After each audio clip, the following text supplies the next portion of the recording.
Comments on the Ecclesiastes. Solomon's mournful autobiography. The book of Ecclesiastes was written by Solomon in his old age, after he had fully proved that all the pleasures earth is able to give are empty and unsatisfying. He there shows us how impossible it is for the vanities of the world to meet the longings of the soul. His conclusion is that it is wisdom to enjoy with gratitude the good gifts of God and to do right, for all our works will be brought into judgment. Solomon's autobiography is a mournful one. He gives us the history of his search for happiness. He engaged in intellectual pursuits. He gratified his love for pleasure. He carried out his schemes of commercial enterprise. He was surrounded by the fascinating splendors of court life. All that the carnal heart could desire was at his command, yet he sums up his experience in the sad record. Ecclesiastes 1:14 to 2:11, quoted. Chapter 1, verses 13 and 14. Learning without God is foolishness. Solomon had great learning, but his wisdom was foolishness, for he did not know how to stand in moral independence, free from sin, and the strength of a character molded after the divine similitude. Solomon has told us the result of his research, his painstaking efforts, his persevering inquiry. He pronounces his wisdom altogether vanity. Review and Herald, April 5, 1906. Verse 14. All is vanity. Solomon sat upon a throne of ivory, the steps of which were solid gold, flanked by 6 golden lions. His eyes rested upon highly cultivated and beautiful gardens just before him. Those grounds were visions of loveliness, arranged to resemble as far as possible the Garden of Eden. Choice trees and shrubs and flowers of every variety had been brought from foreign lands to beautify them. Birds of every variety of brilliant plumage flitted from tree to tree, making the air vocal with sweet songs. Youthful attendants, gorgeously dressed and decorated, waited to obey his slightest wish. Scenes of revelry, music, sports, and games were arranged for his diversion at an extravagant expenditure of money. But all this did not bring happiness to the king. He sat upon his magnificent throne, his frowning countenance dark with despair. Dissipation had left its impress upon his once fair and intellectual face. He was sadly changed from the youthful Solomon. His brow was furrowed with care and unhappiness, and he bore in every feature the unmistakable marks of sensual indulgence. His lips were prepared to break forth into reproaches at the slightest deviation from his wishes. His shattered nerves and wasted frame showed the result of violating nature's laws. He confessed to a wasted life, an unsuccessful chase after happiness. His is the mournful wail, all is vanity and vexation of spirit.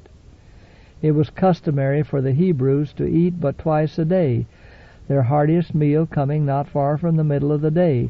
But the luxurious habits of the heathen had been engrafted into the nation, and the king and his princes were accustomed to extend their festivities far into the night. On the other hand, if the earlier part of the day was devoted to feasting and wine drinking, the officers and rulers of the kingdom were totally unfitted for their grave duties. Solomon was conscious of the evil growing out of the indulgence of perverted appetite, yet seemed powerless to work the required reformation. He was aware that physical strength, calm nerves, and sound morals can only be secured through temperance. He knew that gluttony leads to drunkenness, and that intemperance in any degree disqualifies a man for any office of trust. Gluttonous feasts and food taken into the stomach at untimely seasons leave an influence upon every fiber of the system, and the mind also is seriously affected by what we eat and drink. The life of Solomon teaches a lesson of warning not only to the youth, but also to those of mature age. We are apt to look upon men of experience as safe from the allurements of sinful pleasure, but still we often see those whose early life has been exemplary being led away by the fascinations of sin, and sacrificing their God-given manhood for self-gratification. For a time they vacillate between the promptings of principle and their inclination to pursue a forbidden course, but the current of evil finally proves too strong for their good resolutions, as in the case of the once wise and righteous King Solomon. Dear reader, as you stand in imagination on the slopes of Moriah and look across the Kidron Valley upon those ruined pagan shrines, take the lesson of the repentant king home to your heart and be wise. Make God your trust. Turn your face resolutely against temptation. Vice is a costly indulgence. Its effects are fearful upon the constitution of those whom it does not speedily destroy. A dizzy head, loss of strength, loss of memory, derangements of the brain, heart, and lungs follow quickly upon such transgression of the rules of health and morality. Chapter 8, verse 11. God's long-suffering leads some to carelessness. In his dealings with the human race, God bears long with the impenitent. He uses his appointed agencies to call men to allegiance and offers them his full pardon if they will repent. But because God is long-suffering, men presume on his mercy.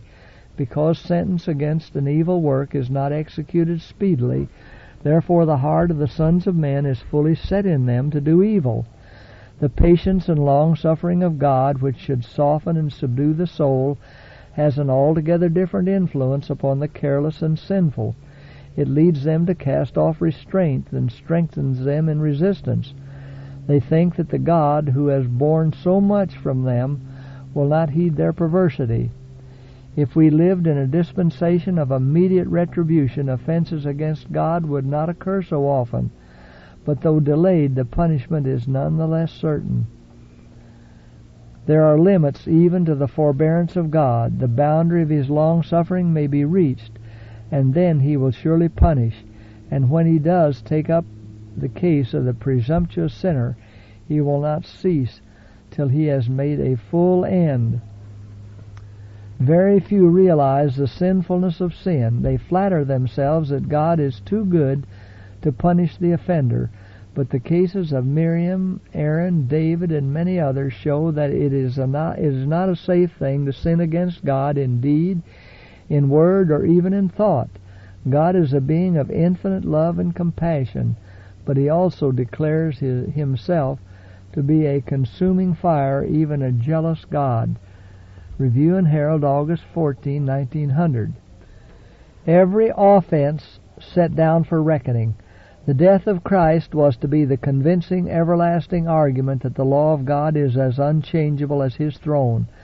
The agonies of the Garden of Gethsemane, the insult, the mockery, and abuse heaped upon God's dear Son, the horrors and ignominy of the crucifixion, furnish sufficient and thrilling demonstration that God's justice, when it punishes, does the work thoroughly. The fact that his own Son, the surety for man, was not spared is an argument that will stand to all eternity before saint and sinner, before the universe of God, to testify that he will not excuse the transgressor of his law. Every offense against the law, however minute, is set down in the reckoning, and when the sword of justice is taken in hand, it will do the work for impenitent transgressors that was done to the divine sufferer. Justice will strike, for God's hatred of sin is intense and overwhelming. Manuscript 58, 1897.